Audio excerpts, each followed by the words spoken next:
Ok, ótimo. E só para evitar esses barulhos e crianças chorando durante a sua fala, que eu não gostaria que fosse interrompida. É um prazer recebê-lo novamente, professor. Após, a gente abre para as perguntas, para o senhor ficar mais à vontade. Enfim, a palavra está contigo. E mais uma vez, muito obrigado pelo comparecimento. Muito obrigado. Muito obrigado pelo convite, Alison. É uma honra sempre falar para o povo brasileiro, sobretudo o povo académico. Tenho gratas memórias sempre dos idos de 2008, em que fiz um conjunto de palestras, de mini cursos sobre filosofia, designadamente sobre Aristóteles, sobre a ética a Nicômaco, com especial ligação ao direito, no qual eu não sou especialista. E, portanto, na nossa situação global, as distâncias são cada vez mais curtas, precisamente porque temos um inimigo comum que nos ataca a saúde, e devemos ter o cuidado com os outros, porque precisamente essa é uma das formas também da nossa realização ética, é protegermos para protegermos os outros, e não apenas para nos protegermos dos outros. Portanto, é um enorme prazer estar em contacto com a Academia Brasileira. Por outro lado, é um motivo duplo de honra e de orgulho participar na comemoração de meio século da Faculdade de Direito de Cidade Lafayette, onde eu estive já, como foi lembrado, e de que tenho gratas memórias. Eu acho que nunca falei para tanta gente ao mesmo tempo. Estariam umas 700 pessoas no vosso anfiteatro, uma coisa verdadeiramente impressionante. E, digamos assim, é um momento também na minha própria carreira académica que fará 30 anos agora em dezembro. Portanto, cumprimento os meus colegas, senhoras professoras, senhores professores, cumprimento os estudantes, agradeço que estejam presentes nesta hora do dia no Brasil, menos 4 horas do que aqui em Lisboa, já à noite cerrada, e hoje, embora bastante quente e úmido, começou a chover. Eu tenho um texto que vou ler sobre a denúncia, sobre a ideia de denúncia e sobre a descoberta da verdade, e corri riscos, mas acho que deveria fazê-lo porque as senhoras e os senhores vão amortecer a minha queda, encontrando motivos para a reflexão.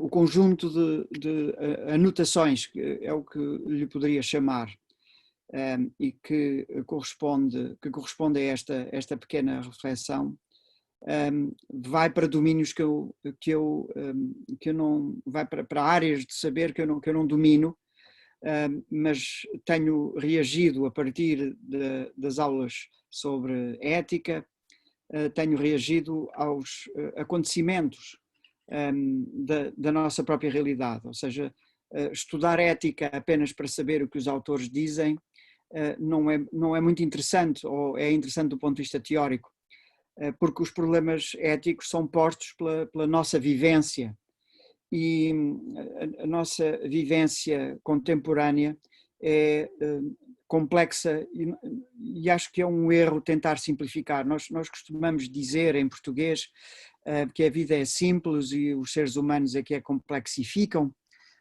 mas na verdade eu acho que não se pode simplificar o que é complexo, nem se deve, obviamente, não se deve complexificar o que é simples.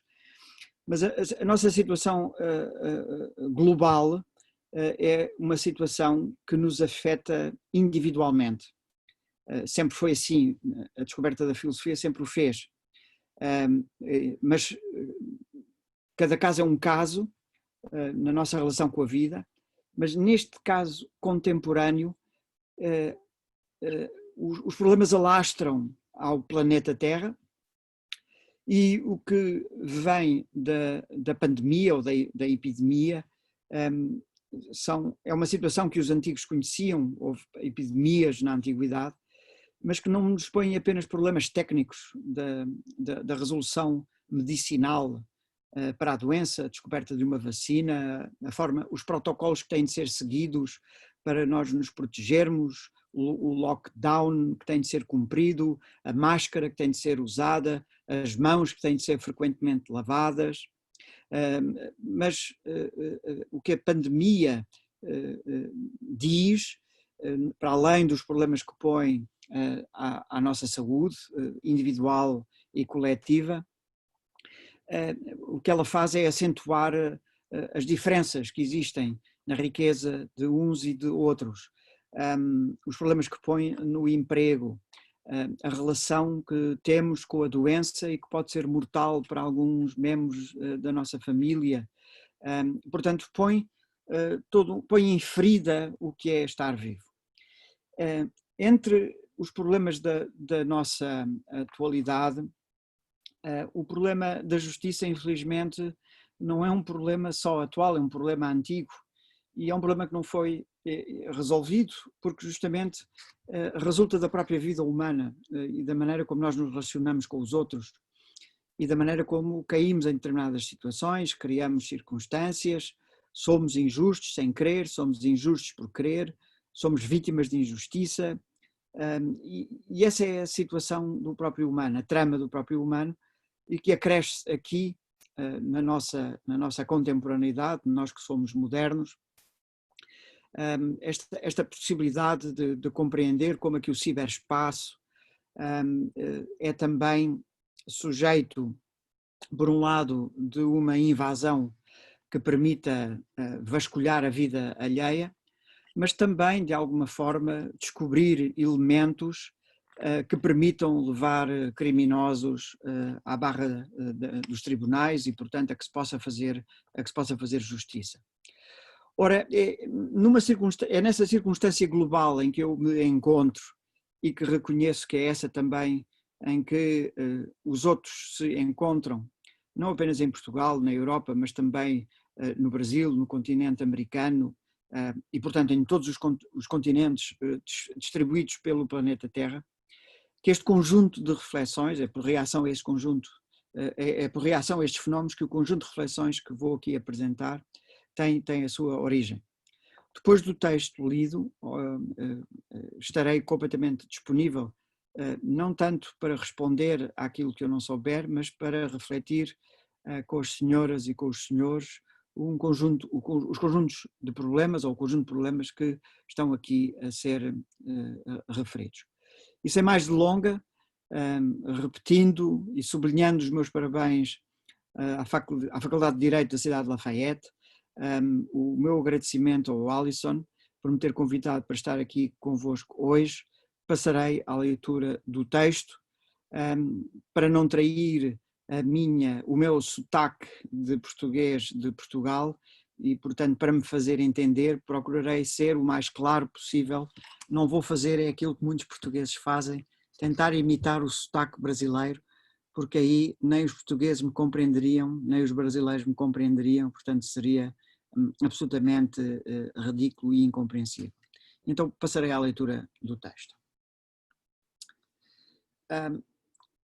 Esta reflexão incide sobre o conceito, ou dois conceitos fundamentais na filosofia clássica, a injustiça e a verdade. E tem a aproximação a eles a possibilidade da denúncia e a possibilidade da descoberta. A injustiça, quando é descoberta, resulta precisamente de uma verdade, da descoberta de uma verdade, que vai tentar se provar, diz Aristóteles, na retórica, o discurso jurídico é um discurso que incide sobre o passado, para saber se os factos correspondem ao que se diz deles, portanto, se é verdade ou se não é verdade. E, por outro lado, a relação com a própria injustiça é uma relação de denúncia. Dizia alguém que Da mesma forma que o amor tem de ser declarado, ou seja, o amor não pode ser calado e temos de declarar o amor a alguém, a Deus, a uma determinada atividade. A nossa relação com a injustiça é idêntica. A injustiça não pode ser calada. Não podemos deixar a injustiça em silêncio. Ela própria não aguenta muito tempo, apesar de ser horrível, ela não aguenta muito tempo escondida. E a denúncia da injustiça equivale à declaração do amor, embora obviamente amor é diferente da injustiça e uma declaração é diferente de uma denúncia, neste sentido técnico. Ora, o que sucede precisamente habitualmente é, como nós dizemos em língua inglesa e utilizamos também em português, by default, isto é, a norma é precisamente não nos querermos preocupar nem ralar com a injustiça ao ponto de a calarmos. Não estamos continuamente a identificar injustiças, a denunciar injustiças, como se fôssemos sempre às delegacias da polícia denunciar o que quer que aconteça, embora quando uma injustiça é flagrante e depois o grau da sua injustiça é avaliada e é codificada também no Código Penal, assim também ela tem de ser denunciada. Se não pelas vítimas, podem não ter força para o fazer, pelo menos por alguém que reconheça a vítima na sua situação e a procure resgatar através da denúncia às instâncias devidas. Quer dizer que nós, por defeito, no sentido inglês do termo, by default, ou seja, por padrão, vivemos no que poderíamos chamar uma conspiração do silêncio. A conspiração do silêncio é uma possibilidade existencial da nossa vida em comunidade. E é sobre esta possibilidade que eu queria deter-me durante algum tempo. Há várias formas como se manifesta. A primeira é conhecida dos filmes sobre a máfia italiana, os filmes norte-americanos sobre a máfia italiana, e é expressa no conceito omertà.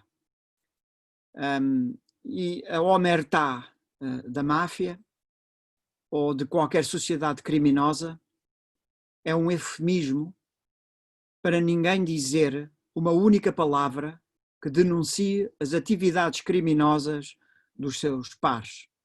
E, portanto, há uma espécie de honra que leva a não denunciar um par de quem, por não o denunciarmos, nos tornamos cúmplices. Isto é, protegem-se, por esta omertà, os agentes do crime.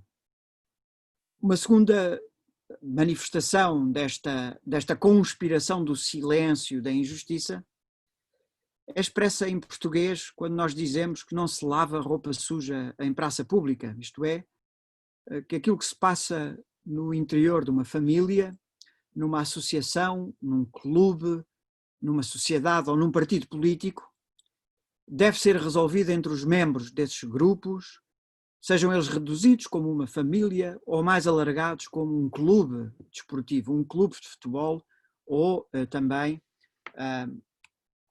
um partido político. Quer dizer, nós não traímos o que se passa nas nossas reuniões. Há uma espécie de conspiração do silêncio. Entre adolescentes, também a cumplicidade é calada.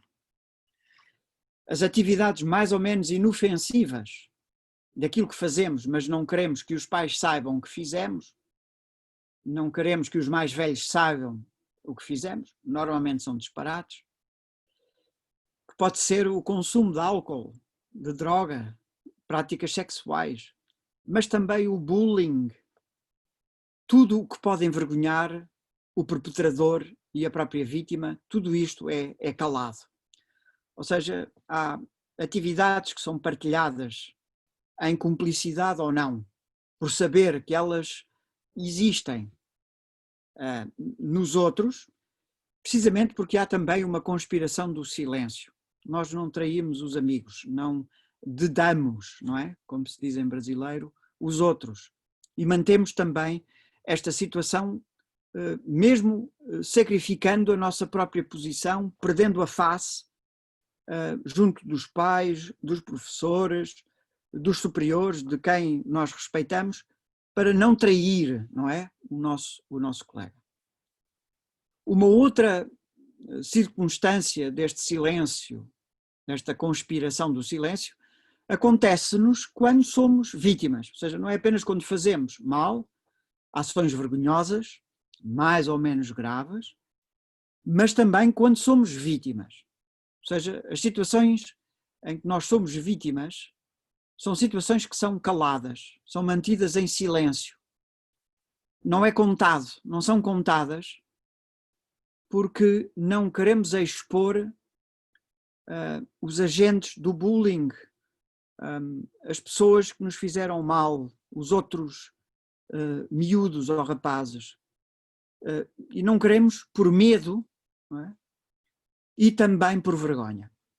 Ou seja, as circunstâncias em que a vítima se encontra é altamente complexa, porque nesta situação, apesar de ser comum, infelizmente, e facilmente reconhecida, não há denúncia de quem nos faz mal, de quem atenta contra nós, não apenas por medo, mas precisamente por vergonha, por uma exposição ao outro que nos fez ou exerceu sobre nós violência, e nós ainda por cima temos vergonha, temos medo de denunciar pela vergonha que isso implica, por não nos termos sabido defender ou por qualquer outro motivo.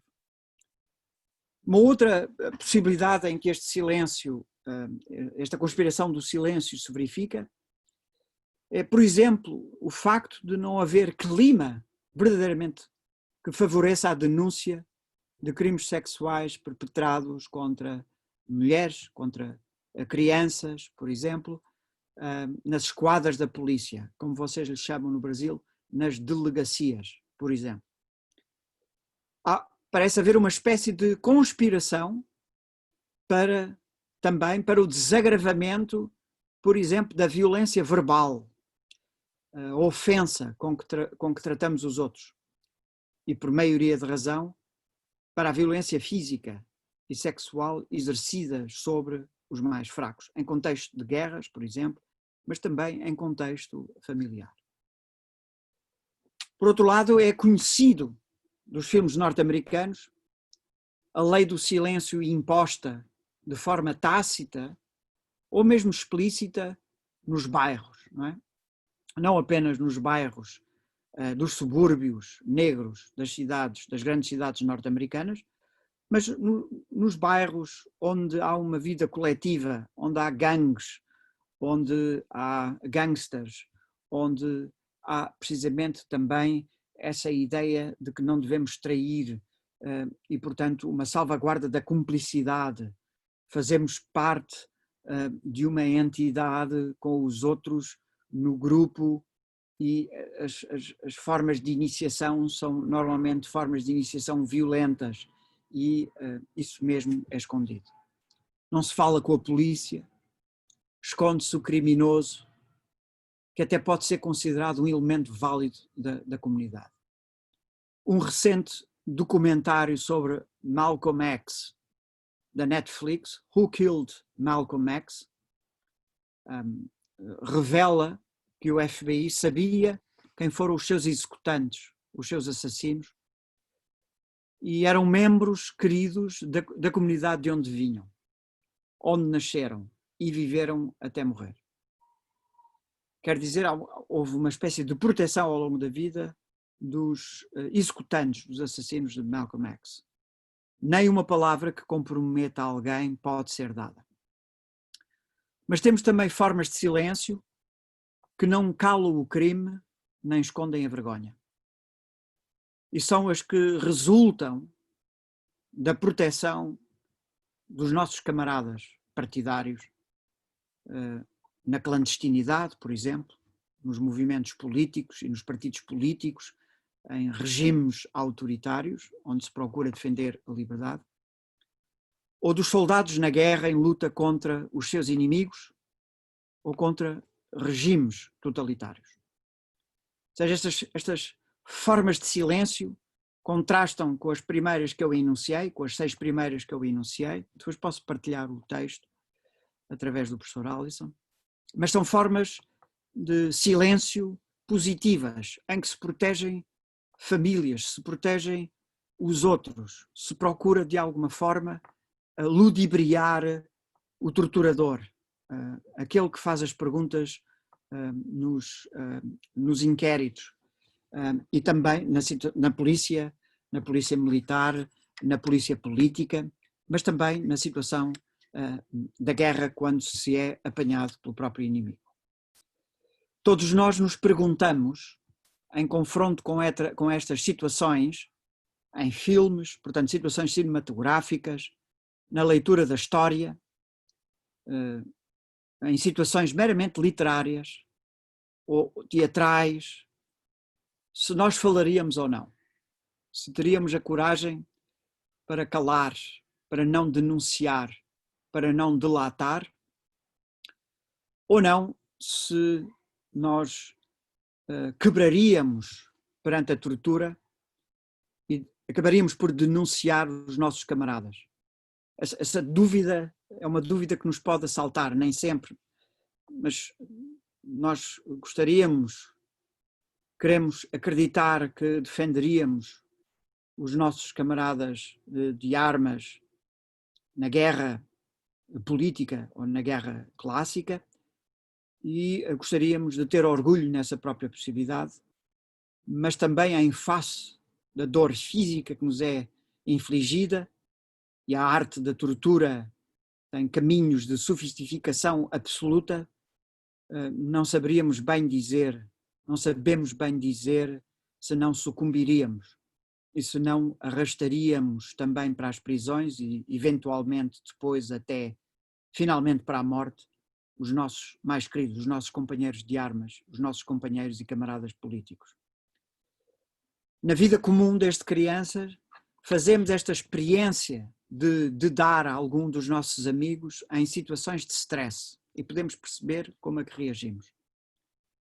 Quem roubou o quê a quem? Essa pergunta na escola, não é? Quando a professora manda parar a turma e pergunta a 30 crianças ou 30 adolescentes quem foi, quem gritou, quem foi, quem roubou uma caneta ou quem foi que fez um disparate, e é uma experiência saber se alguém cede e denuncia ou se ninguém cede e não denuncia. Quer dizer, aquele que praticou o mal sente uma pressão moral porque os outros estão a sofrer na carne ou no espírito com a situação que eles próprios provocaram, mas, por outro lado, é uma situação de conflito e paradoxal, não querem, não é, ser denunciados. Quem partiu o vidro da janela, ou quem esteve a fumar cigarros. Nestas situações, tal como nas anteriores, o que nós podemos perceber é justamente esta ideia complexa do drama psicológico, sem consequências de maior, a não ser o castigo ou uma palmada, no que poderia acontecer numa situação de guerra, numa situação de vulnerabilidade e de exposição ao interrogatório policial e violento. Já não se esconde o crime, esconde-se ou a vergonha, já não se esconde a vergonha, nem se esconde a culpa, mas precisamente esconder aqui e não trair é esconder um bem, é proteger os nossos e proteger uma causa que consideramos como boa. Pode ser uma ideia política, pode ser um credo religioso, pode ser a pátria, pode ser a segurança da família, de um amigo ou de um irmão. E, portanto, nestes casos, a denúncia seria a denúncia da justiça ou a denúncia dos justos, e nós não achamos que isso seja uma coisa boa. Na nossa interpretação das nossas emoções e das situações em que nós nos encontramos, nós sabemos como é connosco e sabemos que não é bom traduzir o justo. E há um orgulho também neste silêncio. Porque, por outro lado, há silêncios que são apenas baseados, como vimos, no medo e na vergonha.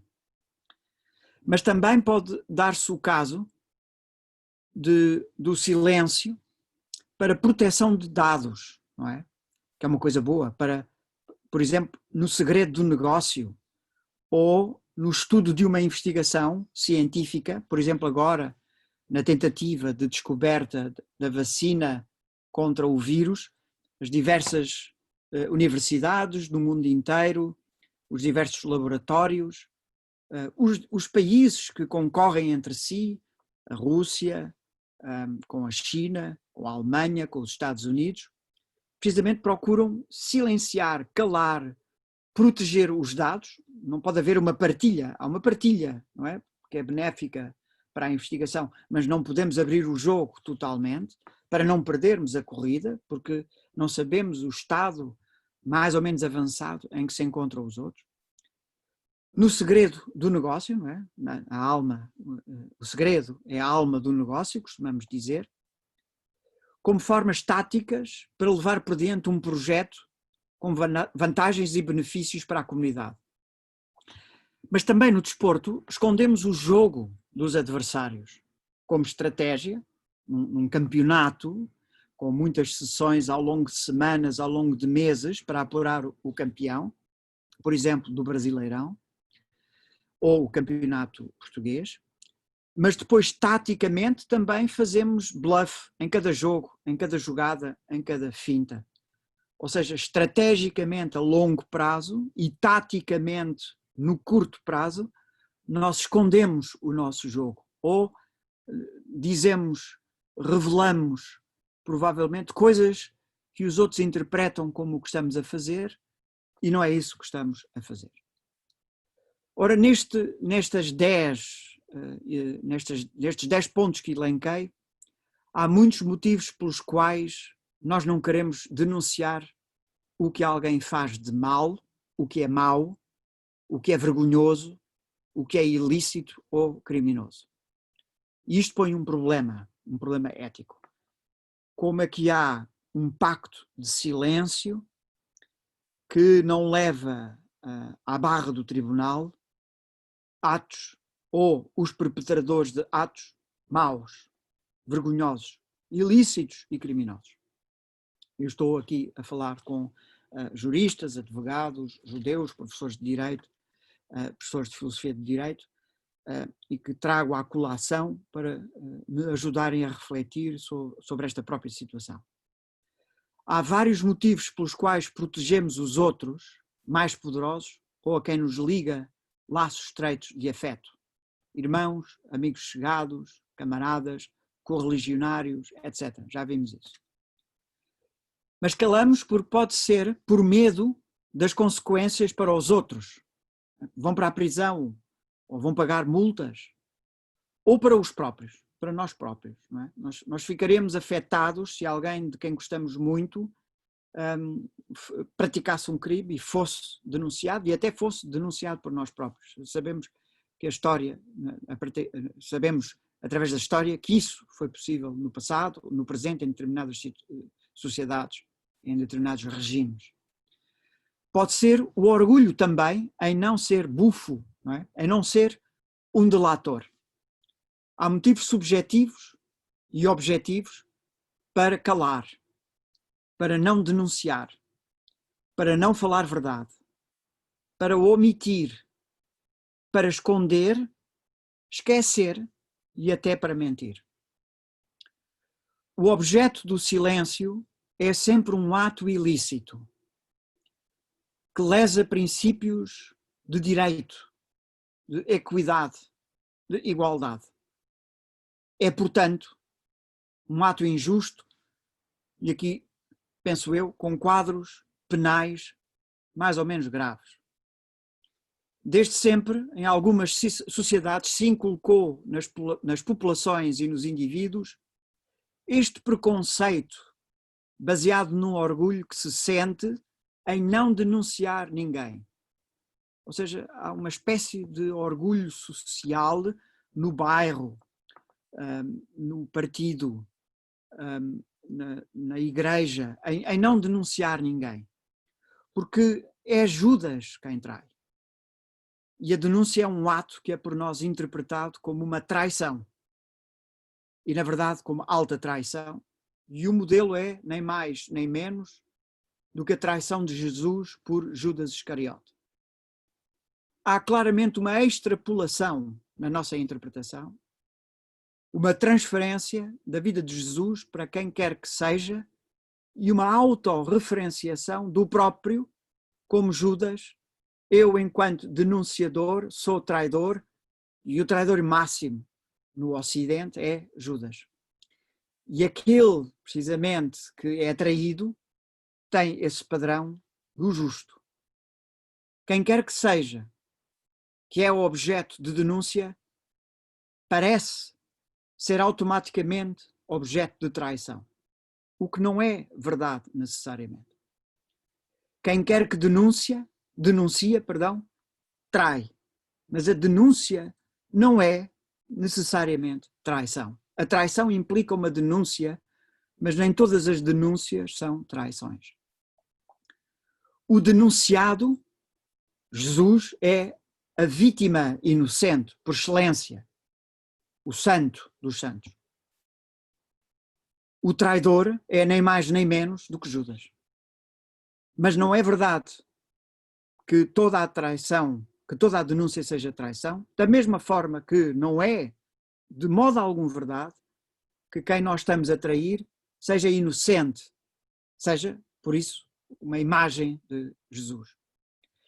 Esta semântica inculcou-se na mentalidade das pessoas desde sempre e tem uma índole teológica e religiosa, mas é falsa e perigosa, absolutamente falsa e perigosa.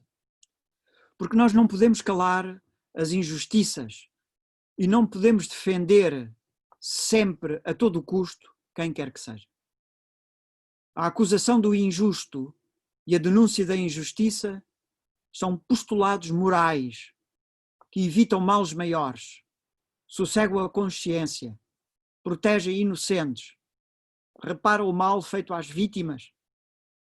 Numa palavra, faz justiça. E quando se faz justiça, não se aplaca apenas a sociedade, a comunidade, abre-se também psicologicamente a possibilidade de uma vítima se recompor, poder seguir com a sua vida por diante, quando de outro modo ficará para sempre com a vida estragada, com a existência destruída, não apenas por ter sido vítima de um ato ilícito, injusto, iníquo, criminoso, mas também por não conseguir reaver a sua própria existência com o mal sofrido. Há também culturas da denúncia, desde a Inquisição às polícias políticas. E sabemos que amigos traíram amigos, pais e filhos traíram-se uns aos outros. O terror é um argumento eficaz para preservar o Estado, mesmo contra os seus cidadãos e as células nucleares em que nascemos. A nação e a pátria podem sobrepor-se à família e o dever de lealdade ao grande chefe, quem quer que ele seja, ao diretor da nossa consciência, ao controleiro político ou ao controlador da nossa célula ou ao comandante, é maior do que o amor à nossa família. A denúncia nestes casos só tem a suspeita, o rumor, a difamação, a calúnia como motor. E denunciam-se pessoas inocentes sobre as quais se inventam histórias, contam mentiras para destruir vidas na praça pública ou junto das polícias, igrejas e comunidades, precisamente como tática política, tática religiosa, clerical tática militar. É uma tática psicológica. Nem a injustiça, porém, pode ser calada, nem a calúnia pode ser verdade. A propaganda, desde sempre, desde a antiguidade, antes da antiguidade clássica, foi uma tática do poder e da prepotência, uma tática do poder prepotente. O terror e o medo são os seus aliados. É conhecida a ação da Cripteia espartana, que à letra quer dizer secreta, no assassino e execução da população rural, sem qualquer motivo, nem sequer aparente, apenas para manter debaixo do jugo do poder e aterrorizada a população. Calígula terá dito, segundo Suetónio, podem odiar-me à vontade, desde que me tenham medo. É a denúncia assim, pergunto, uma obrigação social, um dever moral? Sob tortura obtém-se todas as confissões geralmente. Mesmo os inocentes confessam sob tortura. Todos acabaremos por falar e delatar alguém, dizer um nome para sobreviver à tortura. Não? Serão poucos os que não quebram à tortura em Guantánamo, em qualquer prisão de qualquer país autoritário, qualquer fascismo, qualquer nazismo ou stalinismo. Haverá muitos que sucumbirão à tortura, e esse será o menor dos males. Muitos poucos serão os que terão conseguido sobreviver sem ser delatores. A própria linguagem tem o cuidado semântico em português para distinguir denunciar e delatar. Mas haverá delação e denúncia quando se inventam fatos sobre inocentes?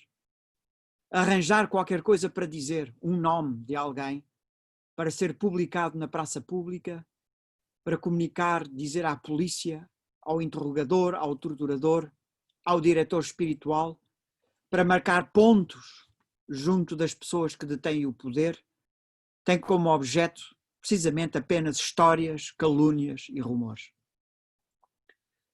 O que se passa atualmente no espaço virtual, no ciberespaço, com as tristemente célebres fake news, notícias falsas, mentiras que são repetidas e tornadas verdadeiras, não é outra coisa senão, como dizemos em português, atirar barro à parede para ver se pega, para deixar os outros vulneráveis, sem capacidade de defesa.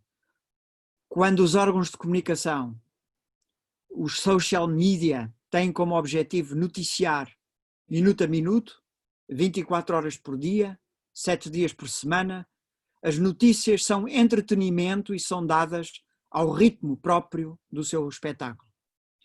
Pode ser de meia em meia hora, com uma renovação de 4 em 4 horas, pode ser durante 3 dias, para criar em plano de fundo e voltar a ser rebuscado mais tarde, para o final da semana, ou serem esquecidas para sempre.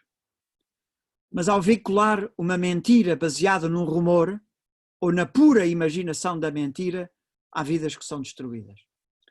Não é apenas a devassa da vida particular, de vícios privados que são expulsos, a orientação sexual, ou o que for preciso dizer para denegrir a personagem, a fragilizar perante adversários políticos, para assim colher benefícios, por exemplo, eleitorais.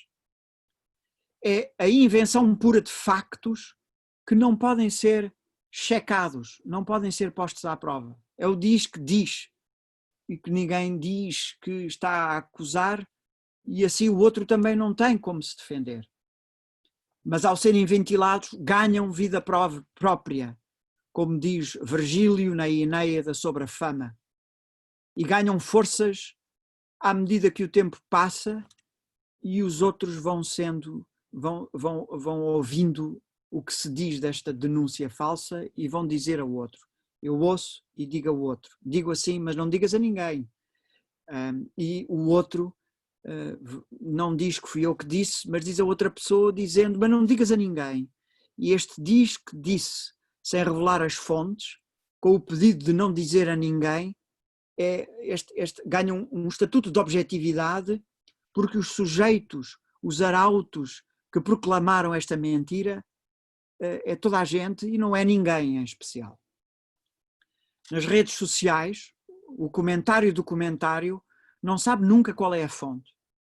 Reage ao último comentário na lista do Twitter, por exemplo, ou do Facebook, num bullying crescendo, num bashing intolerável, num buzzing de uma violência verbal sem precedentes que perturba quem não está habituado e não vai habituar-se nunca, vai saber como não ler e assim ficar protegido das mensagens de violência e ofensa pessoal. Basta uma breve inspeção do Twitter para saber os prós e os contras relativamente a uma opinião de uma pessoa pública, para ver a violência com que são atacadas essas opiniões e os próprios sujeitos que têm essas opiniões, ou para ser defendidos, e há um diálogo entre quem é pró e quem é contra, um diálogo que se processa com uma violência verbal sem precedentes. Ora, a denúncia das fake news, o controlo dos factos para o apuramento da verdade, a identificação das fontes, mesmo que não as revelemos, a prova dos alibis são fundamentais e não são negociáveis para a descoberta da verdade. Ou seja, se uma fake news incide sobre um determinado conteúdo de opinião e afeta uma determinada pessoa, a existência das fake news em geral, como um estratagema da mentira, um estratagema da propaganda, uma forma de devassar a vida de alguém, tem de ser denunciado como uma injustiça. Se há diversas versões de uma história, e quem conta um conto acrescenta um ponto, por outro lado, a verdade não admite versão. A verdade só tem uma versão. A verdade é única, como nos ensinaram os gregos. Há muitas versões da mentira. Há muitas opiniões sobre qualquer coisa. Mas a verdade é única. Não é negociável. Há uma única versão dessa verdade. Se é inaceitável e injusto devassar vidas, lançar calúnias, basear notícias no diz que disse da conversa fiada, da tagarelice, por outro lado, é uma obrigação denunciar a injustiça, a mentira, a calúnia e a difamação. Denunciar a injustiça e falar verdade são aspectos essenciais de um mesmo acontecimento. São formas diferentes, mas são formas diferentes de um mesmo acontecimento. A injustiça não pode ser calada por muito tempo. Quid latet apparebit, diz o adágio latino. O que quer que se esconde há de revelar-se. Pode ser tarde demais para o tempo da vida humana. A história procura repor a verdade dos factos, ilibar falsos condenados e condenar os que escaparam à justiça. Mas podemos estar a falar de pessoas mortas há já muito tempo. Só a verdade liberta. A verdade há de vos libertar, lê-se no Evangelho segundo São João. E a aletheia eleutheresete humas. Denunciar a injustiça, acusar o criminoso, é o movimento, é uma ação da verdade, da descoberta da própria verdade e da constituição ou apuramento da própria verdade. A palavra para verdade em grego é a aletheia, que quer dizer revelar, denunciar, suprimir o escondimento, não guardar segredo, mas proclamar. Não há dúvida que dizer o que é justo é importante, mas denunciar a mentira é decisivo. É a injustiça que oprime, exerce pressão, pesa e torna-se insuportável. Sócrates diz que mais vale sofrer a injustiça do que a perpetrar, porque o injusto, o traidor, tem uma vida insuportável. Está sempre a esconder-se dos outros, mas quer esconder-se de si próprio e da sua consciência, da sua vergonha, da sua culpa, do seu remorso.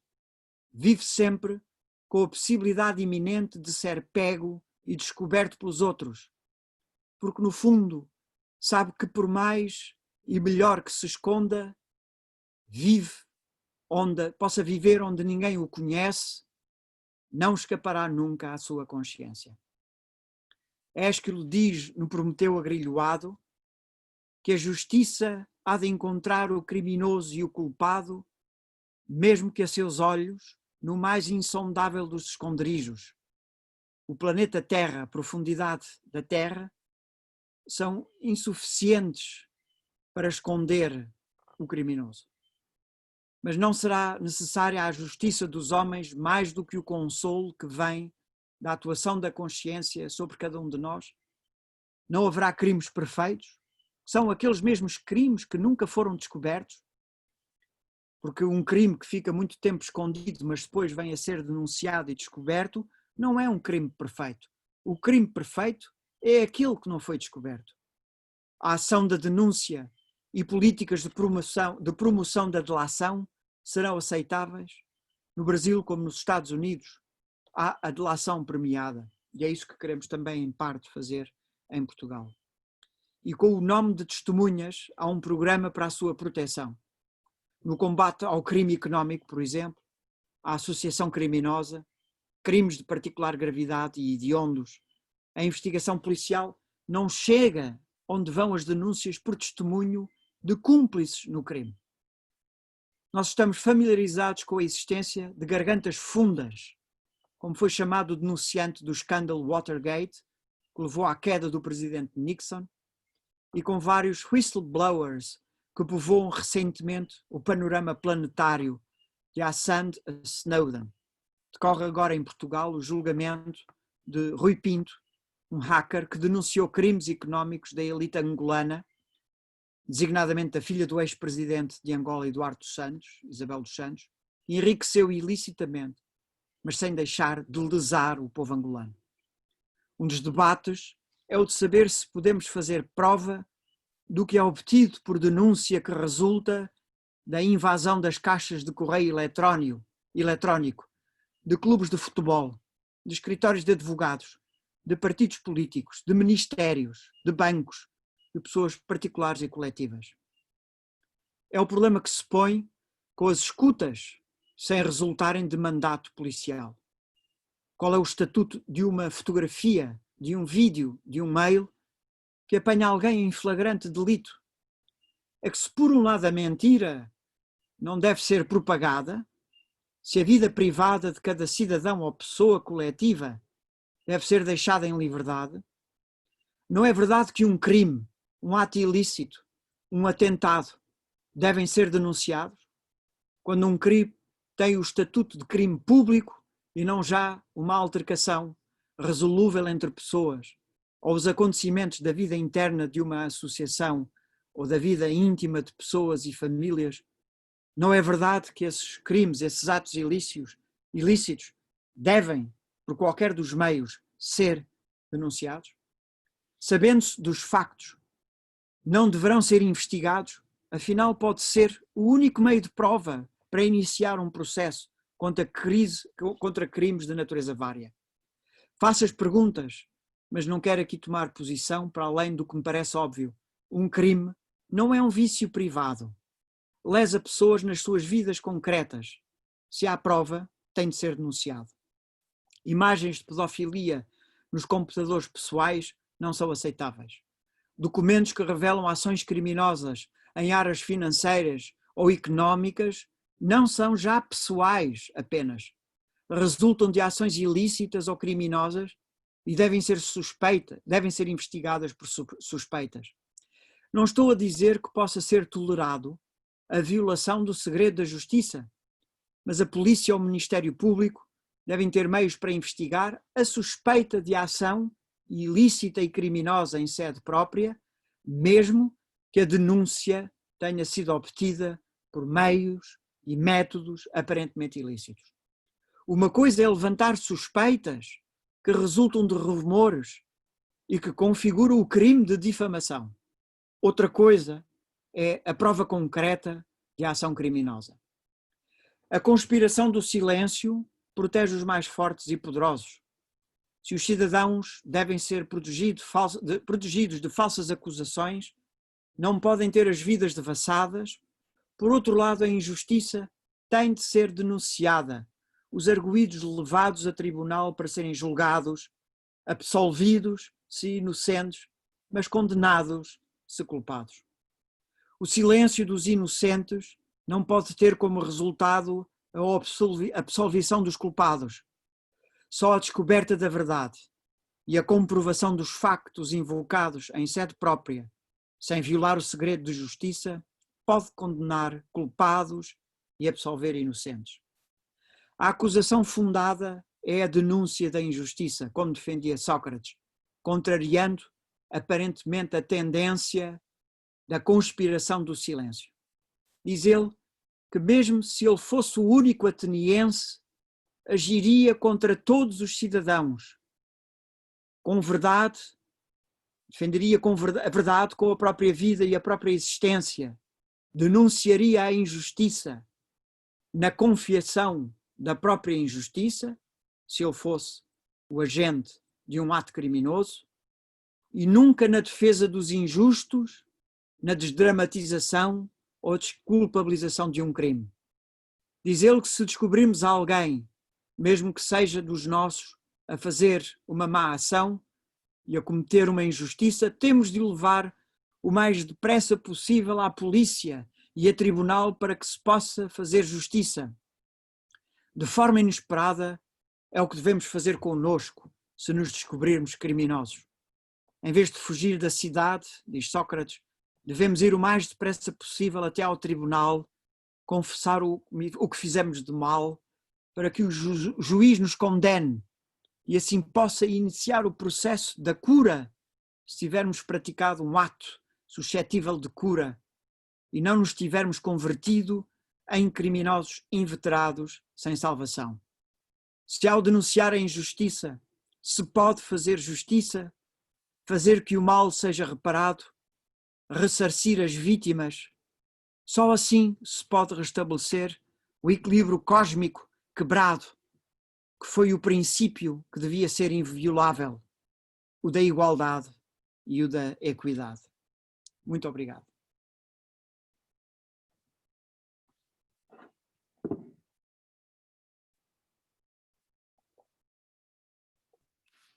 Professor, muito obrigado. Estou vendo as palminhas ali. Acho que ultimamente a gente tem, aqui no Brasil, não sei como funciona em Portugal, a gente tem batido palma com as mãos assim.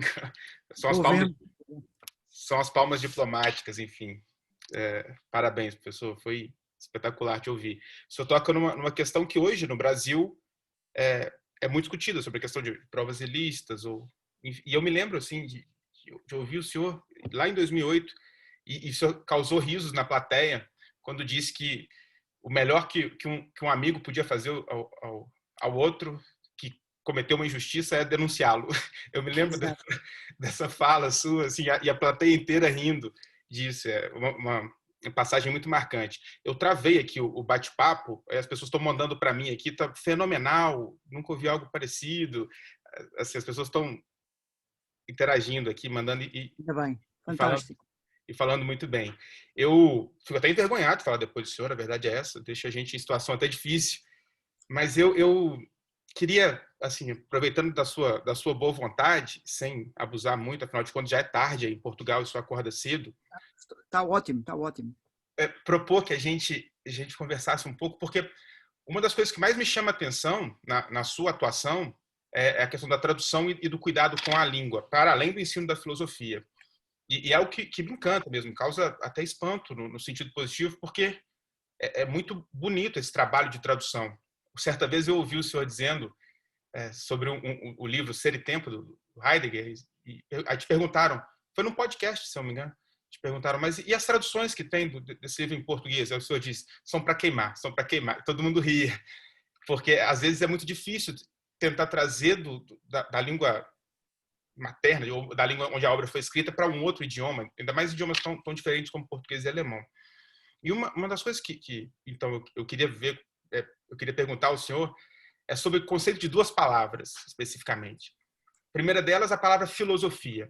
Eu penso, muitas vezes, que essa palavra é, às vezes, mal traduzida. A gente tem aqui no Brasil a expressão clássica de que a filosofia seria uma amizade pelo saber ou algo nesse sentido.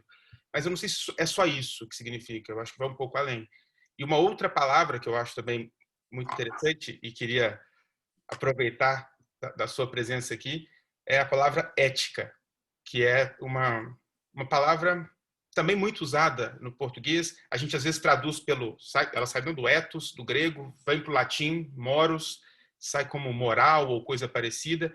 E eu acredito que haja também alguma profundidade nessas duas palavras. E isso eu acho que vai dar uma noção para os alunos também da dificuldade desse trabalho de tradução e da necessidade de estudo. E se eu pudesse falar com a gente um pouquinho sobre essas duas palavras, filosofia. Deixei de o ouvir. Oi? Deixou de ouvir? Voltou? Eu deixei de ouvir o professor Alisson. Agora, tá me ouvindo?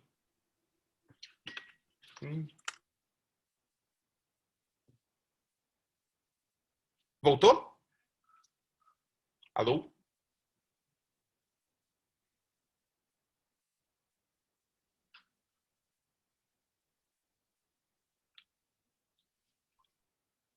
Professor Alisson?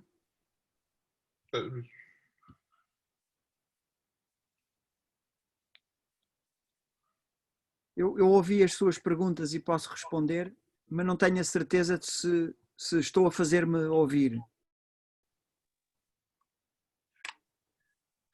Tá me ouvindo agora? Agora estou, perfeitamente. Perdão, professor. Acho que o Brasil está enfrentando um problema de internet que é algo inacreditável. A gente não tinha estrutura para suportar isso tudo. E, enfim, tá um caos aqui. Mas agora você está me ouvindo, né? Eu dizia sobre duas palavras, filosofia e ética. Isso aí eu queria que você falasse sobre elas para dar até uma noção para os nossos alunos sobre a dificuldade de se traduzir. E eu acho que isso daria... Às vezes a gente acha que está lendo um livro, que está ótimo, que está entendendo perfeitamente, e é algo muito mais delicado. Enfim, se eu pudesse falar com a gente sobre isso, seria ótimo. Peço perdão aí pelo defeito no áudio. Não, com todo o gosto. Um dos problemas da tradução verifica-se quando achamos que não há problema algum. Eu lembro-me das primeiras vezes que fui ao Brasil, eu percebo o povo brasileiro a falar e acho que a partir de determinada altura qualquer brasileiro me entende. Mas o problema não é um problema de pronúncia, não é? É um problema da utilização de expressões idiomáticas que existem no idioma português do Brasil e que não têm de ser traduzidas para o idioma de português de Portugal. Por exemplo, eu ouvi uma vez alguém dizer que estava a costurar o trânsito. Para mim, costurar é fazer costura, não é? É cozer. Mas eu percebi também logo, porque era alguém que ia da esquerda para a direita, acelerava a condução do carro, abrandava, tinha uma condução nervosa, que costurar o trânsito significa outra coisa completamente diferente do que fazemos com a roupa. Dito isto, nós não somos capazes de traduzir literalmente uma expressão portuguesa para uma expressão brasileira e vice-versa. Temos de saber o que é que elas querem dizer, o que é que as expressões idiomáticas querem dizer. E o mesmo acontece, obviamente, por maioria de razão, para línguas de idiomas mais estranhos, como de alemão para português, de inglês para português, de francês para português e vice-versa, de português para essas línguas. Ou seja, muitas vezes, quando alguém viveu muito tempo num país estrangeiro, traz expressões idiomáticas que traduz à letra no país de origem e não querem dizer nada, são extraordinariamente difíceis de compreender para o falante da língua de acolhimento, mas são expressões completamente compreendidas numa outra língua. Ora, o mesmo se verifica, e até com maior dificuldade, com as expressões técnicas da filosofia. A palavra filosofia foi traduzida do grego para latim por amizade pelo saber. E quem traduziu a palavra filosofia, mas também muitas palavras do vocabulário filosófico grego para latim, por exemplo, Cícero e Séneca, eram autores que eram completamente bilingue. Isto é, sabiam tanto grego quanto sabiam latim. E o trabalho de tradução do grego para o latim não era motivado pela divulgação. Quando Cícero está a traduzir palavras do vocabulário filosófico grego para latim, ele está a traduzir essas mesmas palavras para leitores que, como ele, têm o domínio das duas línguas, são bilíngues. Ou seja, o latino, o romano falava grego como europeu já de alguma idade, ou um brasileiro, ou um norte-americano, falava francês. De vez em quando cita frases em francês, porque era a língua franca, a língua culta. E assim era com os romanos da classe alta. Eles citavam grego porque sabiam grego. Ora bem, quando eles estão a traduzir, eles estão a procurar encontrar uma versão que é uma interpretação daquilo que é em grego, não quer dizer exatamente o que eles estão a dizer em latim. Porque é facto que a palavra filia pode ser traduzida por amizade. E é um facto que a palavra sofia pode ser traduzida por saber. E assim, a tradução de filosofia pode ser amizade pelo saber, amizade pela sapientia, pela sabedoria. Mas a palavra filia em grego tem matizes muito mais nucleares que não os da própria amizade. Isto é, a palavra filia quer dizer, em certo sentido, gosto. E nós gostamos dos nossos amigos. Mas não é isso designadamente o que nós dizemos para descrever o que é a amizade. Nós podemos não gostar nada do que um amigo fez, mas continuamos a ser amigos dele. Quer dizer, por outro lado, nós podemos gostar de chocolate, podemos gostar de cerveja e não temos amizade ao chocolate nem amizade à cerveja.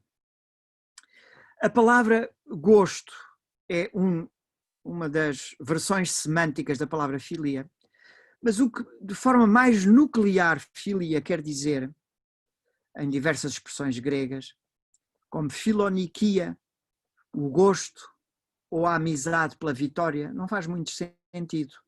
Ou filarguria, o gosto ou a amizade pela prata, pelo dinheiro. Ou filipia, o gosto ou a amizade por cavalos. Não querem dizer apenas gosto, não querem dizer amizade, não querem dizer afeição, querem dizer versões radicais do apego a qualquer coisa, cavalos, pessoas, substâncias, nós próprios.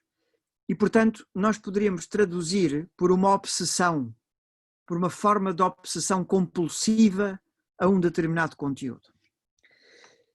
Quer dizer que o filósofo é aquele que tem uma determinada obsessão. E, portanto, pode ser da mesma forma que alguém que gosta muito de cavalos tem uma obsessão por cavalos, a sua vida, diz Aristóteles, é dedicada aos cavalos. Da mesma forma que aquele que gosta muito de dinheiro é avaro, é ávido, é cobiçoso, adora dinheiro, é como o tio Patinhas, só pensa em dinheiro de manhã à noite. Assim também aquele que é adicto, que tem uma determinada adição a uma substância, só pensa nela de manhã à noite. A bebida, a cocaína, o baseado, o que seja os objetos da nossa adição. Aquele que gosta muito da sua namorada ou do seu namorado, está numa obsessão compulsiva, e é essa a forma extrema e radical com que nós nos apegamos a objetos. As coisas que nós gostamos mais da nossa vida, caem facilmente numa estrutura obsessiva, numa ideia fixa. E é assim para pessoas, é assim para substâncias, pode ser para livros, pode ser para qualquer que seja, pode não ser exclusiva e pode ser variada. Podemos gostar de muitas coisas com o mesmo vigor, o mesmo interesse, a mesma obsessão. Ora, o problema que se põe é também o da tradução da palavra Sofia. A Sofia não está mal traduzido por saber, por sabedoria, por conhecimento. Mas a palavra Sofia em grego quer dizer transparência.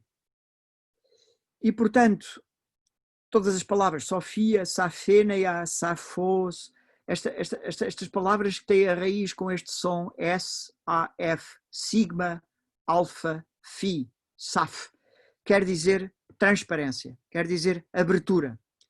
Ora, a filosofia é uma atividade, então, que tem uma obsessão compulsiva, que tem um gosto extremo, e então podemos também traduzir um amor infeliz, eventualmente, ou feliz, pela transparência. Detesta a opacidade. E é justamente isso que está a expressar a nossa relação com a verdade.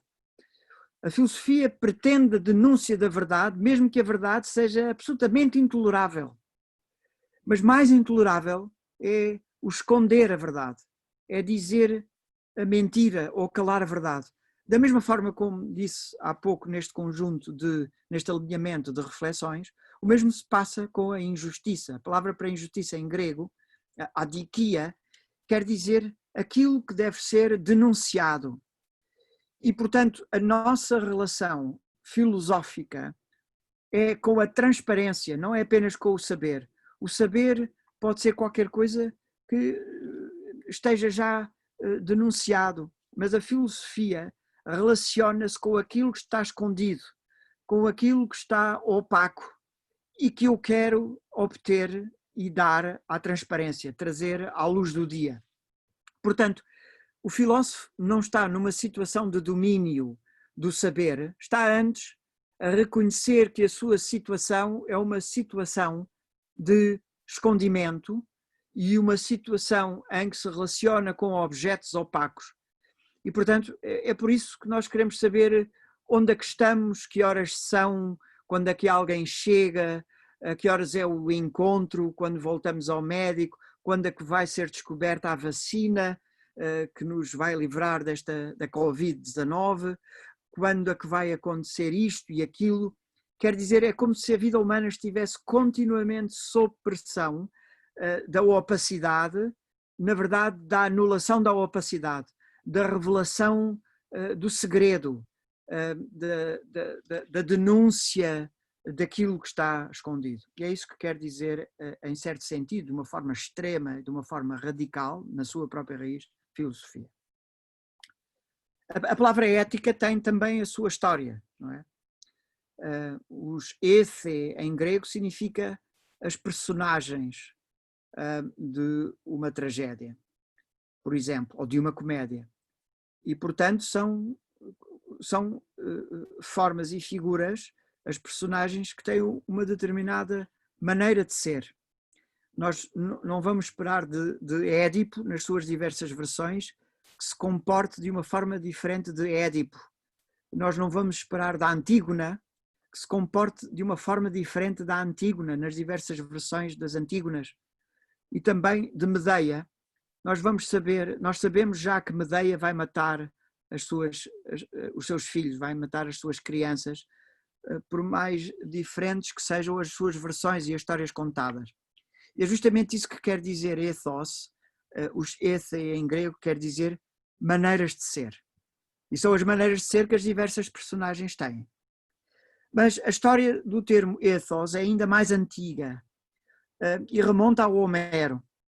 E ethos, ou os ethea, são os lugares onde os animais pernoitam e, portanto, fabricados pelos seres humanos, são os estábulos, são os estábulos das vacas, são as capoeiras das galinhas, são, enfim, as diversas, as pocilgas dos porcos. Ou, por outro lado, nos animais selvagens, são as tocas dos coelhos, são as cavernas dos ursos, são os lugares de escondimento onde se protegem os animais, onde os animais protegem as suas crias. E podemos pensar de uma forma alargada, todos os animais têm a sua morada. Portanto, a ave sai do ninho para buscar comida para as suas crias, os diversos animais saem dos seus esconderijos para ir buscar alimentos para as suas crias, para retornarem à noite para se protegerem. E, portanto, a ligação dos animais com os seus diversos lugares, com as suas diversas moradas, é uma ligação precisamente de proteção. E a saída para fora desses lugares de proteção deixa-nos desprotegidos. Ora, em certo sentido, o que Aristóteles diz e o que Platão também disseram é que o ser humano tem o seu horizonte de proteção. Como nós dizemos agora, nós temos a nossa zona de proteção e dificilmente saímos para fora de pé, para fora da nossa zona de proteção. Ou seja, quando eu tenho medo, eu saio para fora da minha zona de proteção. Eu fico fora de mim, porque qualquer coisa ou alguém me mete em medo. E quando eu sinto pânico, quando eu sinto terror, quando eu sinto então apenas só ansiedade ou stress, todos nós conhecemos o stress, nós podemos sair conforme o vigor para fora da nossa para fora da nossa zona de conforto. E o que nós pretendemos ao resolver os problemas que se nos põem, o medo, o terror, a ansiedade, o stress, é precisamente a resolução para voltar a uma zona de conforto. Mas também pode ser o desejo de prazer, pode ser cair em tentação. E nós saímos da nossa zona de conforto porque perdemos a paz, perdemos a tranquilidade, somos desinquietos, somos desassossegados pelo desejo de prazer. E ficamos sossegados quando obtivemos prazer e voltamos ao estado natural, sem a ansiedade, para dar um cheiro, para beber um golo de bebida alcoólica, de aspirar o cigarro, o fumo do cigarro. Nós voltamos de alguma forma a essa tranquilidade, mas também existem outras formas de obtenção da tranquilidade onde nós estamos em repouso. Mas também quando somos injustos com os outros e podemos não dizer nada nem fazer nada, às vezes sem querer não falamos a alguém que não vimos e esse alguém sofre porque acha que nós não lhe falamos, mas nós apenas não o vimos. E portanto a nossa própria existência tira do lugar de tranquilidade o outro, tira o outro da zona de conforto, da mesma forma que nós somos tirados pelo olhar indiferente do outro ou pelo olhar agressivo do outro, somos retirados da nossa situação de conforto. Quer dizer que a pergunta ética é a pergunta pela zona de conforto, por aquele horizonte em que eu me encontro na zona de conforto com boa consciência, a saber, na piedade, na justiça, e para fora da zona de conforto, quando eu sou injusto, quando eu sou impiedoso, quando eu sou ignorante, quando eu me comporto fora dos regimes habituais que me atiram para fora de mim. E, portanto, para os gregos, quando eu fico irado, zangado, encolerizado, saio para fora de mim, ou quando eu fico exposto ao desejo, a um desejo de prazer, que me pode também tornar no escravo das minhas próprias paixões. E, portanto, é este sentido de personagem, de maneira de ser, de me sentir em casa, que constitui o núcleo fundamental da tranquilidade, da paz, em que eu sou eu, relativamente ao qual, por saída para fora dos eixos, eu não me reconheço, eu estou fora de mim, eu não sei quando é que tudo volta a ser normal. E este é o sentido da ética, isto é um sentido de profundidade psicológica, se assim se pode dizer, de uma maneira de ser, de um carácter.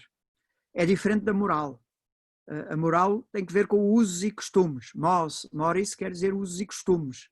Como dizem os tribunais, hic castigunt mores hominum. Aqui se castigam os costumes dos homens, as ações dos homens. Mas os usos e costumes, não é? Cada povo tem o seu uso e o seu costume, é diferente, porque resulta de uma conduta coletiva, é diferente da ética. Não é? Em Kant, por exemplo, a pergunta pela razão prática é diferente da pergunta pelos costumes. A filosofia dos Sitten, a filosofia dos costumes, é diferente da filosofia teórica prática, é diferente da crítica da razão prática. Tem estatutos completamente diferentes. Era isto que se me oferece dizer. Eu me lembrei aqui do Alisson de 12 anos atrás, com 18 aninhos, sentado, ouvindo, e eu fiquei realmente emocionado, porque essa conceituação de ética eu ouvi uma vez com o senhor e procurei na internet por anos a fio, deve ser a coisa que eu mais procurei no Google. O professor Leandro é testemunha disso. A gente, vira e mexe, a gente está compartilhando esse tipo de coisa e falando sobre essa conceituação. Vou abrir, inclusive, a palavra para o professor Leandro, que quer, acho que, muito bem, falar algo. Obrigado, Alisson. Me ouvem bem? Eu tive que mudar aqui de computador, talvez, mas que bom que houve. Perfeito. Bom, primeiramente, professor Caeiro, eu acredito que as palavras não só demonstram um conhecimento extraordinário em questões semânticas, filológicas, mas elas trazem uma gama de reflexão absurda para nós. Na verdade, é um chamado à atenção. Não sei que não foi essa a intenção, mas não há como ficar inerte, ou pelo menos se sentir, pegando a palavra agora dessa última resposta, dentro de uma zona de conforto, depois que tantas possibilidades se abriram em relação ao nosso próprio comportamento enquanto indivíduos, depois as suas palavras dessas relações que o senhor fez, estabelecendo entre denúncia e descoberta, entre denúncia e declaração, entre a semelhança que existe entre a denúncia da injustiça e uma declaração de amor. Eu me recordava, durante a sua palestra, que o Paul Ricoeur, que foi um autor que o professor Deilton e eu trabalhamos muito durante um certo tempo, ele dizia que são nas ações ou nas relações que nós temos com a injustiça é que a justiça deveria se revelar. Ou seja, o primeiro contato que nós temos com a justiça, de uma certa maneira, se dá por meio da injustiça. Ou porque nós sofremos, ou porque nós a cometemos. Né? Essa ideia da justiça da injustiça como um lugar do encontro com o justo, ela é bem interessante no pensamento do Ricoeur. Mas, ao mesmo tempo, e aí vem só uma contribuição da reflexão, eu gostaria de ouvi-lo também um pouquinho sobre isso. Eu me recordava de São Paulo. O senhor tem um trabalho excelente, maravilhoso sobre São Paulo, escreveu uma obra sobre isso. Obrigado. E Paulo escreve justamente, se não me falha a memória, na Epístola aos Romanos, dessa tensão que existe no homem entre ele conhecer o bem que ele deve cumprir, mas de ele não agir de acordo com esse bem que ele conhece, né? Quantas vezes sei do bem que preciso fazer, mas acabo cometendo o mal que eu não cometo, né? É uma das expressões que Paulo coloca em Romanos. Essa tensão, por exemplo, que justifica o fato de nós não denunciarmos os nossos amigos, os nossos compatriotas, os nossos correligionários, porque nós queremos defendê-los, porque é um silêncio que protege, como o senhor mesmo colocou várias vezes. Ele pode até ser justificável e nós encontramos até uma certa razão e nós mesmos utilizamos isso na nossa vida cotidiana. Mas o que me perturbou foi quando o senhor disse, e aí me veio essa ideia de São Paulo justamente por causa dessa expressão. Por que nos calamos em relação ao mal cometido pelas pessoas más? Essa tensão que existe de nós sabermos o mal, de conhecermos o mal, de entendermos que aquilo ali está não só destruindo a vida pessoal de quem exerce algo injusto, iníquo, mas existe uma série de consequências, e nós nos calamos diante disso, né? Essa tensão existente no homem, como é que o senhor percebe isso? Eu gostaria que o senhor pudesse falar um pouco, essa tensão entre o saber o bem que eu preciso cumprir e a dificuldade de cumprir esse bem na ação prática de todo dia. Eu acho que você disse tudo. O ponto, em primeiro lugar, tem que ver com a maneira como Platão, designadamente, acha que a verdade é averiguada. E a verdade é averiguada quando as opiniões são submetidas a um inquérito, e esse inquérito tem a violência de um interrogatório policial. Ora, uma coisa é eu analisar opiniões que aparentemente são seres mentais e que nada têm a ver comigo. Então eu posso mudar de opiniões, eu posso ter opiniões acerca de coisas que não me importam, não me interessam. E, portanto, essas opiniões podem ser destruídas e não é pessoal. Outra coisa completamente diferente é quando eu me confundo com a própria opinião e quando o meu próprio ser é posto em causa naquilo em que acredita. E nessas situações, o que nós percebemos é que vamos defender as opiniões porque nós estamos apegados a essas mesmas opiniões. E, portanto, os preconceitos, por exemplo, o que nós pensamos sem investigar e o que fazem de nós injustos, implica justamente que nós, ao termos uma opinião, estamos revestidos dessa mesma opinião. Ora, o trabalho da filosofia é um trabalho que exerce uma enorme violência, não sobre opiniões acerca de coisas que não nos importam, mas sobre nós como agentes das opiniões ou como os objetos, os alvos dessas mesmas opiniões. E, portanto, Platão diz que ao passar pela vergonha, não é? Quando eu penso numa determinada opinião, não é por uma reflexão teórica, é quando eu me envergonho daquilo que eu penso. Por exemplo, na descoberta dos meus preconceitos. E eu descubro os meus preconceitos quando alguém sofre com eles.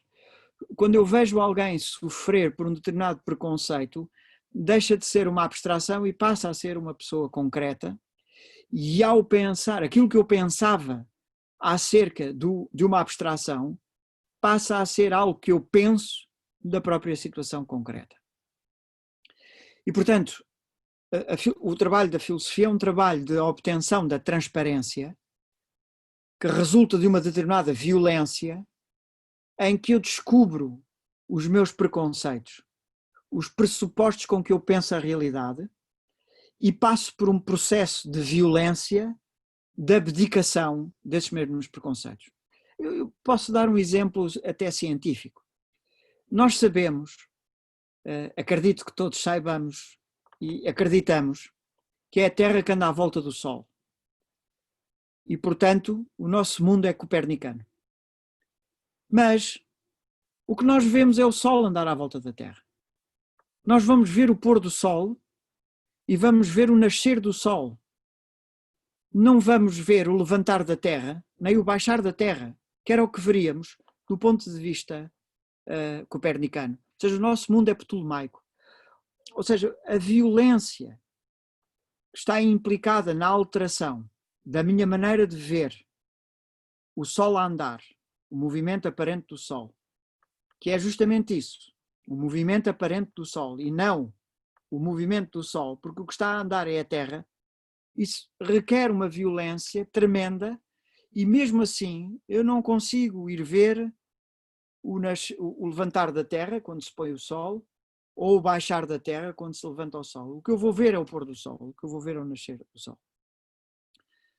No que diz respeito às relações interpessoais, e portanto o problema mais concreto que pôs com Ricoeur enuncia aí uma tese antiga, que é uma tese platónica, ou seja, Platão, há quem diga que Platão não tem ideias positivas de nada, investiga a justiça, não sem antes primeiro investigar a injustiça, investiga a saúde, não sem antes investigar a doença, investiga a piedade, não sem antes investigar a impiedade, investiga o saber, não sem antes investigar a ignorância, e portanto as ideias positivas constituem-se dialeticamente depois de Platão ter incidido sobre as deformações, sobre ideias obscuras ou ideias negativas, relativamente às quais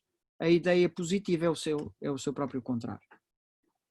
O problema, por exemplo, em São Paulo é que a verdade constitui-se não por uma ação que resulte apenas pela minha vontade, resulta apenas da minha vontade ou da minha inteligência, mas São Paulo descreve uma situação em que há uma alteração completa do quadro de sentido por obra e graça do Espírito Santo. E, portanto, diz ele na Epístola aos Gálatas, o meu saber não veio de nenhum homem, não se constituiu através de nenhum homem, constituiu-se através de Jesus que vive em mim, ou do pendurado na cruz que vive em mim. E, portanto, estamos aí a falar de fenómenos de apocalipse, fenómenos de revelação, de uma alteração completa do quadro de saber. E nessas circunstâncias, aquilo que eu sabia é nada. O estatuto das coisas com as quais eu lido, o outro, que eu vejo todos os dias, não vai ficar aí para sempre. Não é? Portanto, a teologia de São Paulo é uma teologia da cruz. Quando eu vejo as pessoas a morrer, quando eu vejo os objetos a acabar, quando eu vejo a minha vida a passar, isso é um conteúdo de saber completamente diferente daquele que eu tenho à partida. Ninguém morre, que os objetos estão aí sempre os mesmos, diferentes, mas ao mesmo tempo os mesmos, iguais a si próprios, que eu próprio estou vivo, continuo, permaneço. E, portanto, o atentado à raiz do tempo é um atentado contra a permanência e que me faz ver o tempo a escapar, o tempo a fugir, o tempo a passar. É o mesmo sol. Sou eu mesmo que vejo ao espelho. Eu vejo os mesmos amigos, as mesmas pessoas de família. E, contudo, ao passarem, ao vê-las a passar no tempo, eu vejo-as a passar na vida como um acontecimento irreversível. Ora, nessas circunstâncias, e é um mundo onde eu regresso, não é? Nós, por reflexão, pensamos que assim é, o tempo passa, o tempo é irreversível na sua passagem, mas, por outro lado, nós vivemos é como se tudo permanecesse, não é? Nós saímos daqui para ir ao local de trabalho acreditando que o local de trabalho não se evaporou. Nós combinamos encontrar-nos com amigos para a semana porque temos a convicção máxima, oxalá, de não morrerem, de aparecerem. E nós próprios achamos que vamos continuar, sem qualquer espécie de garantia de futuro. É justamente isso que Paulo diz, em certa medida. É que a raiz do tempo é a passagem e que a minha compreensão semântica da passagem é irreversibilidade. Ou seja, nós temos a ideia que tudo se repete, há segundas oportunidades, as coisas lá estarão, tudo é ultrapassável. E não. A cada instante que passa, nunca mais há de regressar. E, portanto, esse problema de natureza teológico que vem, Deus põe-me em contacto consigo através da revelação, é idêntico à maneira como o problema da filosofia se põe, é a crise do sentido, a incompreensão, que me leva a perguntar pelo estatuto das coisas. Então, mas as coisas não são permanentes? então, mas tudo não é como desde sempre foi? Não, porque tudo está a passar, tudo está a ir, de uma forma irreversível. Excelente, professor. Muito obrigado. Vou passar o professor Deilton aqui rapidamente para que possa se despedir do senhor. E Obrigado. também depois o professor Leandro. Depois retornem para mim. Eu vou fazer uma última pergunta ao professor, assim, rapidamente, para a gente fechar. Professor Deilton. Muito obrigado, professor Alisson. Eu não vou tomar muito tempo, apenas utilizar dessa oportunidade para, mais uma vez, agradecer o professor Antônio de Castro Caeiro por essa brilhante exposição, por um pensamento lúcido, muito claro, que nos encantou a todos. Ficamos todos encantados e com uma reflexão que nos provoca uma mudança de comportamento. E aqui eu bem lembrei, né, realmente, dessa questão, quando foi falado que nós vivemos uma conspiração do silêncio, né, e que, muitas das vezes, em uma verdadeira omertá, e que nós temos que quebrar essa forma de silêncio, né? E me lembrou muito a arete dos gregos, né? Que seria essa força de enfrentar as adversidades. E essas palavras, elas nos ajudam muito até para que nós busquemos a diocaisine, não? Ou dicaiosine, melhor dizendo a pronúncia, para que nós busquemos a justiça, que é realmente a verdade, que a verdade somente só a verdade é que nos liberta. Eu faço então os meus agradecimentos e esperamos retornar a vê-lo em breve e para que nós também possamos beber mais desse saber. Então, com todo o gosto. Muito obrigado. Sim, eu agradeço, então, a oportunidade, ao convite que foi formulado pelo professor Alisson, que me proporcionou essa comunhão de conhecimento em termos da filosofia e que faz uma interlocução muito tranquila e transparente com o direito. Muito obrigado. Então, sincero agradecimento, professor. Até muito breve. Sim, com certeza. Eu retorno a palavra ao professor Alisson, deixando também aqui o meu abraço afetuoso a todos e todas. Se sintam virtualmente abraçados ou abraçadas e da minha alegria e satisfação de estar aqui nessas comemorações dos 50 anos da FDCL. Muito obrigado. Muito obrigado, professor. Obrigado, professor Deilton. O professor Deilton é professor do mestrado e do doutorado da Universidade de Itaúna, foi meu orientador. Queria passar agora para o professor Leandro, meu ex-professor, mais uma vez professor, eterno professor. Obrigado, Alisson. Eu só tenho a agradecer ao professor Caeiro, mas como o professor Deilton disse tão bem, agradecer pela clareza, pelas reflexões. Eu acredito que essas palavras farão bastante barulho nas cabecinhas de todos nós aqui, nos corações.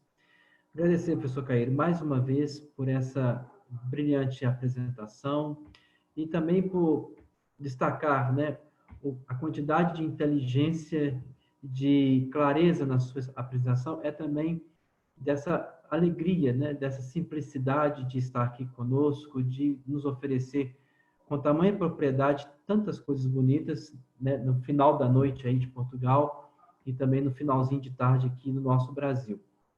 Eu gostaria muito que, como o professor Deilton disse, que nós pudéssemos retomar mais uma vez, em uma outra ocasião, presencialmente, o nosso contato, mas que até lá nós pudéssemos estreitar cada vez mais os laços no conhecimento da filosofia, no pensamento da verdade, e perceber o quanto que o pensamento filosófico, a reflexão filosófica tem a oferecer para quem opera no direito ou para quem estuda mais especificamente as ciências jurídicas. Obrigado, professor Caeiro. Que Deus possa sempre abençoá-lo, que sua mãe que está aí também possa ser sempre muito feliz e que numa próxima oportunidade estejamos juntos presencialmente para mais um momento como esse. Muito obrigado. Muito obrigado. Foi um prazer estar consigo e rever desde há tanto tempo já que não nos víamos. com muita saudade. Muito obrigado. Obrigado.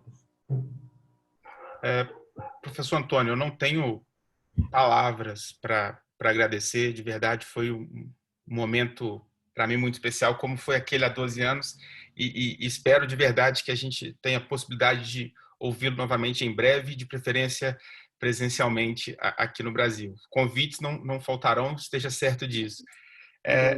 Para a gente terminar aqui, eu não sei se os alunos sabem, eu não sei nem se eu poderia falar sobre isso, mas está na internet. O professor Antônio, embora seja uma pessoa extremamente culta, erudito, sabe vários idiomas e domina a filosofia como ninguém, foi baixista de uma banda de punk rock extremamente famosa em Portugal, Matratos. E hoje, mais cedo, um amigo meu que estava assistindo aqui, eu mandei para ele o convite, o Antônio de Castro Caeiro, ele disse, é o cara do Mata-Ratos. Ele me falou que ouve as músicas e ele sabia.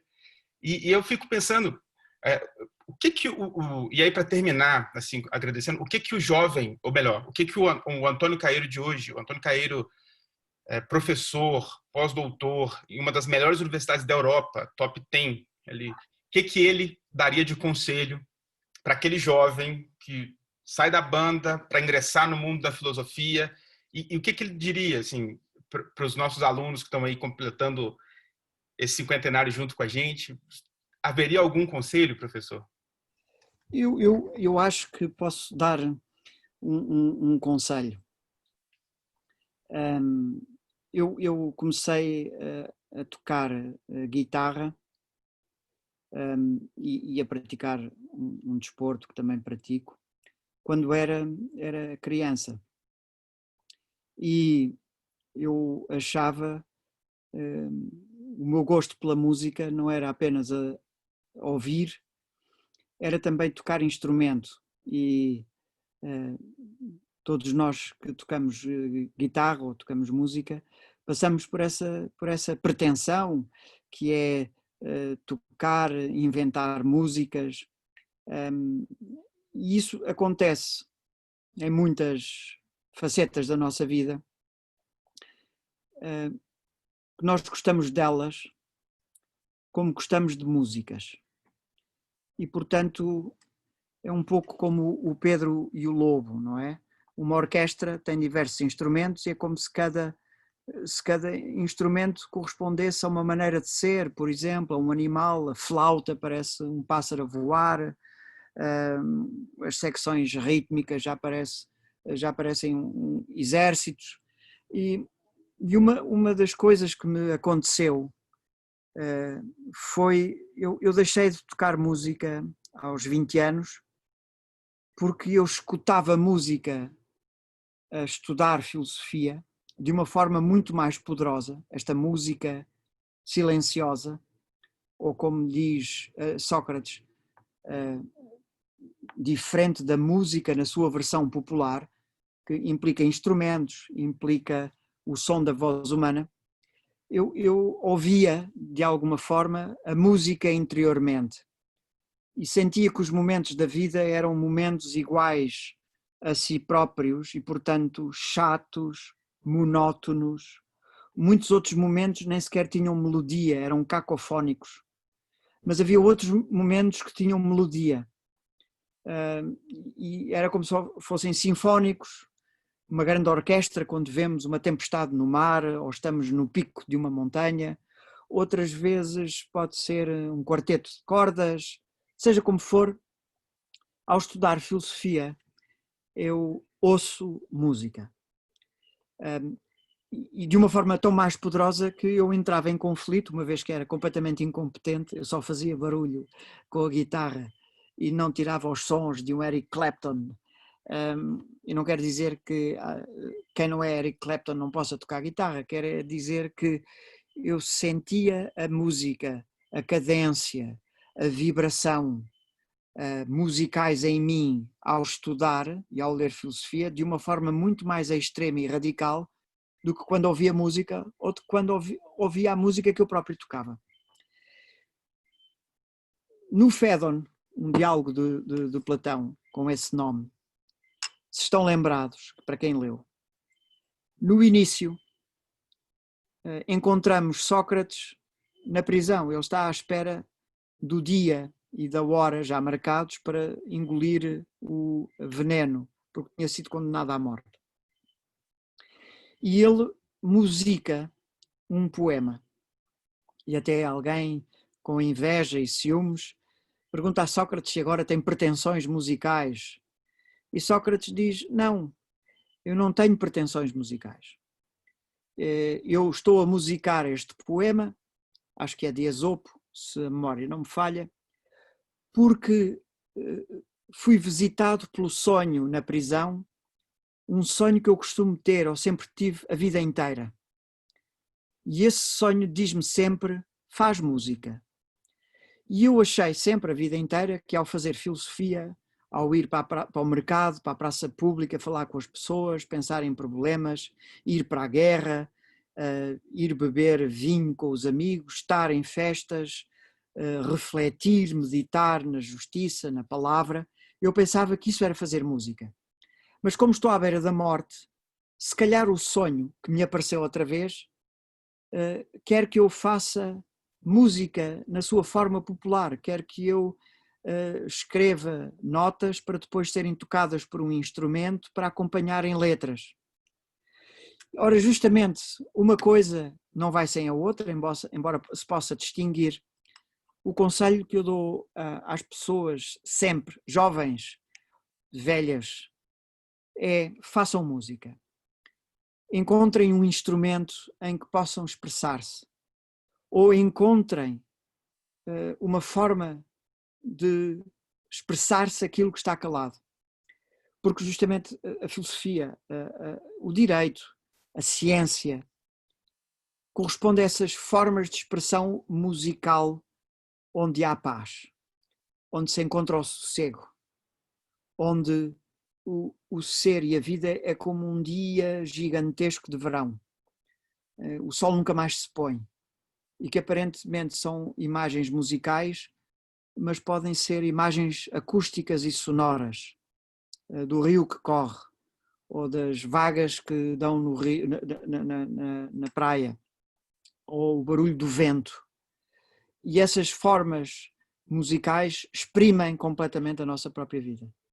E, portanto, façam música, ou por instrumentos, ou filosoficamente, ou com outras pessoas que amem. Ou escutem a voz horrível, a ausência de melodia e sem harmonia do mal, da injustiça, da ignorância, da morte. E é isso que eu acho que posso aconselhar. Façam música, como o sonho de Sócrates, e que ele seguiu a vida inteira procurando fazer filosofia como quem está a fazer música. Sensacional, sensacional, professor. Muitíssimo obrigado. Eu não tenho palavras para te agradecer. Tenho certeza que os nossos alunos também não estão aqui agradecendo e tal, mandando no chat aqui, mas eu acho que ainda tá vindo só para mim as mensagens deles. Foi um prazer te ouvir, professor. Foi um prazer, como é sempre. E assim, eu não tenho palavras de verdade para externar a gratidão. Estou até emocionado de verdade. Estão me dizendo aqui, arrepiei. Então, é de fato muito bom te ouvir. Muito obrigado pelo bem que o senhor tem feito a nossa língua portuguesa, até pela tradução. Dizem por aí que a tradução é um serviço público, um exercício público, e eu acho que nós, dos países de língua portuguesa, devemos muito ao senhor pelo que tem feito por todos nós, propiciando, alargando a possibilidade de conhecimento. Eu sou um fã, me inspiro muito em ti, quero algum dia chegar aos seus pés, assim, e de verdade, muitíssimo obrigado mesmo, professor. Sou eu quem agradeço, e a dívida de gratidão ficou agora para mim, não apenas pelo que disseste, do que aconteceu há 12 anos, mas também pelo que fazes, já cá estás, porque o professor é aquele que dá e esquece que deu, porque é assim que cresce e implica a sua existência no outro, e é isso que importa. E é aqui neste diálogo entre uns e outros que se esgota o que é a sinfonia das vozes, e é isso apenas que importa, o resto não tem importância, é a espuma dos dias. Muito obrigado pelo convite. Obrigado. Boa noite. Pessoal, muito Boa obrigado tarde a todos. Até breve. Muito Até, obrigado. pessoal. Tchau, tchau.